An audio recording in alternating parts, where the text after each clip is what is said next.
पैठण तालुक्यात गोदावरी नदीत वाळू तस्करांनी धुमाकूळ घातला आहे। त्यांच्याकडून कोट्यवधी रुपयांच्या वाळूची चोरी होत आहे।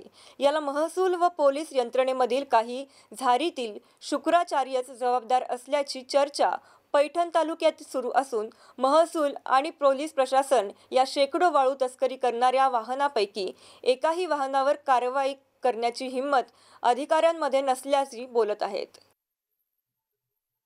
पैठण महसूल विभाग व पोलिसांच्या आशीर्वादाने वाळू तस्करांचे फावले असून प्रशासन कोमात तर वाळू तस्कर जोमात असल्याची चर्चा तालुक्यात सुरू आहे। पैठण गोदावरी पट्ट्यात वाळू माफियांनी अक्षरशः धुमाकूळ घातला आहे। दिवसा ढवळ्या ट्रॅक्टर, जेसीबी, ट्रक, डंपर यांच्या सहाय्याने वाळू उपसा सुरू आहे। सर्व यंत्रणा मॅनेज करून जेसीबीच्या सहाय्याने धूमधडाक्यात वाळू उपसा सुरू असून यातून कोट्यवधी रुपयांची वाळू चोरीला जात असली तरी महसूल व पोलीस यंत्रणा का मुख गिळून गप्प आहे असा प्रश्न नागरिकांना पडला आहे। या परिसरात नदीचे अक्षरशः चाळण होत असून 10-15 फूट खोलीपर्यंत खड्डे पडत आहेत। तसेच त्यामुळे नदीकाठच्या विहिरींना धोका निर्माण होणार आहे। स्वतःला राजकारणी समजणाऱ्या व्हाईट कॉलर वाल्या गुन्हेगारी प्रवृत्तीचे व ज्यांच्यावर मोठे मोठे गुन्हे दाखल असणारे यात सामील आहेत। येथील वाळू तस्करांनी जणू यंत्रणा विकत घेतल्यासारखी परिस्थिती निर्माण झाली आहे। तसेच त्यांच्या विरुद्ध विविध पोलीस ठाण्यात अनेक गुन्हे दाखल केलेले आहेत। एकंदरीत यावरून येथील तस्करी किती बोकाळली आहे हे स्पष्ट होते। सर्व यंत्रणा मॅनेज करून हे वाळू तस्कर जिल्ह्यासह जिल्ह्याबाहेर